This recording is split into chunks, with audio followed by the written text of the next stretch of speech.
UFC's an 8,000-pound gorilla. Hundreds of companies have tried. So on a day like this, you just think, another chapter. And now our next goal is, with new assets, new capabilities, and great fighters, how can we become co-leader? Phone started jumping, what a day. Swear to God, I need it now, I can't afford to wait. I just had a fan hit me up from Kuwait. Told him this would happen, and we not a minute late. Seen him down bad, like hey. Same one shot that hit me for the raise. Got him there, now they coming with a haze. Try to understand me, so I'm getting paid. Everybody is paying attention to this big thing, which is the PFL bit. Well, there's also the antitrust lawsuit that's ongoing. So it's like this happened in boxing a long time ago for basically somebody that had a monopsony claim against them as well in New York. And this meant essentially that for 5 years, their contracts could not be exclusive. Essentially, all their athletes became free agents. And this is something that could be ruled on as soon as April. So there's like a major player now that's going up against them. And then you have this massive court case. It makes you wonder, like, what does the UFC's 2024 look like if people can getting lured away? That's the real thing. Can people really start getting lured away? What do you care about at the end of the day? You want to watch some great fights, and you want to feel like you're watching the best, which the UFC has done an incredible job of establishing. But if you can have more of the Ngannou type situations, and you can have some of the stars where they're dangling $15 million in front of Nate Diaz. If you can set up those situations where you have those stars, then maybe the guy who's up and coming says, you know what? That's where the best competition is. It's really interesting now that Francis move to the PFL before going into boxing is going to have much bigger ramifications than we thought. Because if he was still in the UFC and then fought Tyson, all of the boxing fans and fighters who saw that would associate that with the UFC, but they're not now. Because Deontay is going to the PFL. If, let's just say hypothetical scenario, what if Deontay was going to the UFC for that fight? It's completely different now. PFL are getting exposure because of this like event that happened and caused Ngannou to go one way. And if you can start pulling on those threads, you can start building something very unique that the UFC do not have. Well, that is one thing for sure. Like the way they are willing to share pay-per-view. Francis Ngannou, and we can double check this, but I believe he said he was making $1.50 off of every pay-per-view sold. So when you're talking about a 50% revenue split with the PFL, and it actually, let's hopefully say it does sell well, right? That's much more enticing. That's much more competitive. The UFC can't hold a candle to that, but that's provided it does sell well. But if they're willing to throw $15 million at Nate Diaz, where the fuck does that come from? Where does $15 million come from for Nate Diaz? The bank. Exactly. And the bank, ultimately, if you're not turning a profit, won't give you any more money. Yeah, that's true. They'll cut you off Very pretty true. fucking quickly. Yeah, what we're talking about at the end of the day is extreme risk to the tune of hundreds of millions at a minimum. It's going to be a make or break year for the PFL as well, because all these massive investments. Ngannou says he'll be back Q1 or Q4. If that doesn't do well, that's a major blow to PFL's financial situation.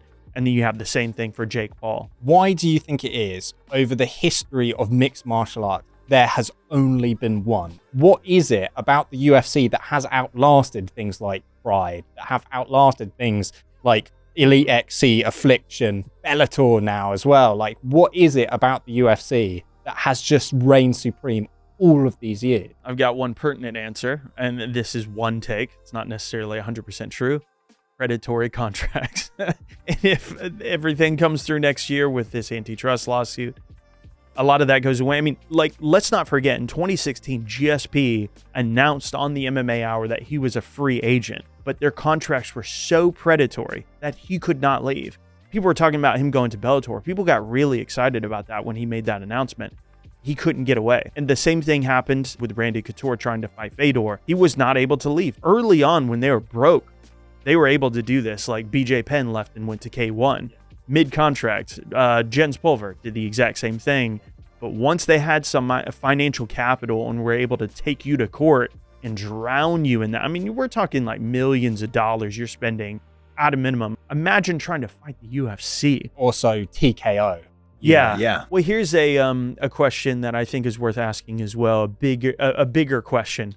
Is this what we want? From a selfish perspective, what do I want to see? I just want to see the best fight the best.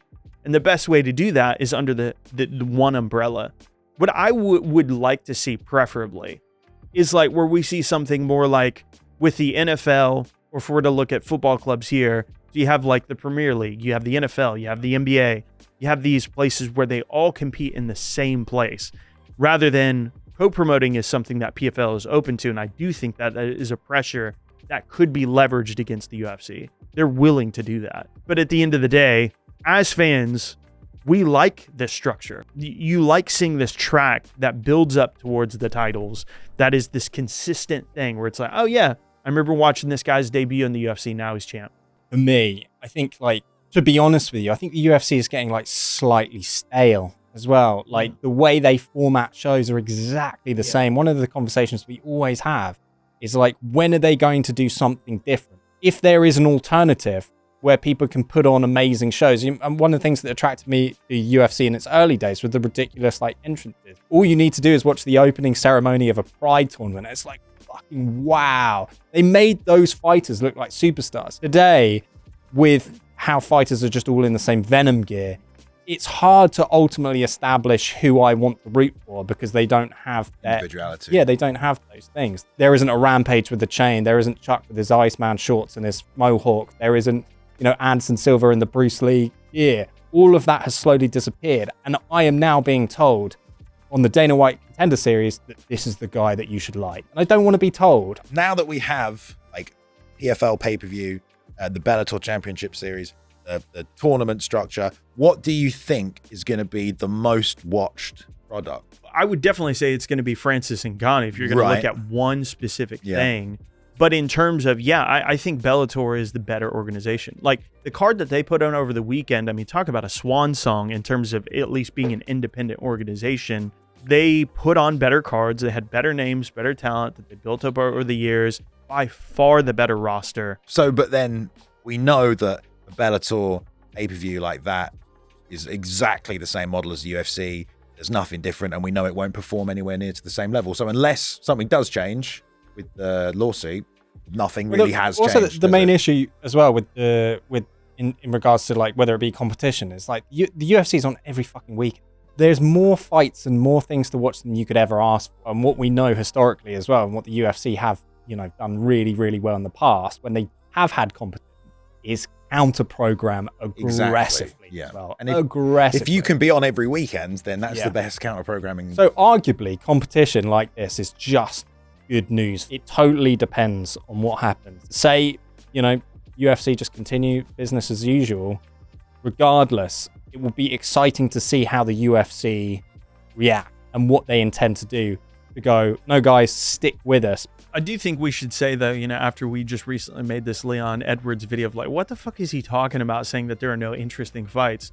You don't think that guy, the opportunity came up, wouldn't say, oh yeah, I'll take a massive payday in PFL? Yeah. Like these champions will definitely go for it if they get the opportunity, especially now with the idea of sunset clauses being a thing, meaning their contracts can expire like Francis Ngannou's did. So who knows, man?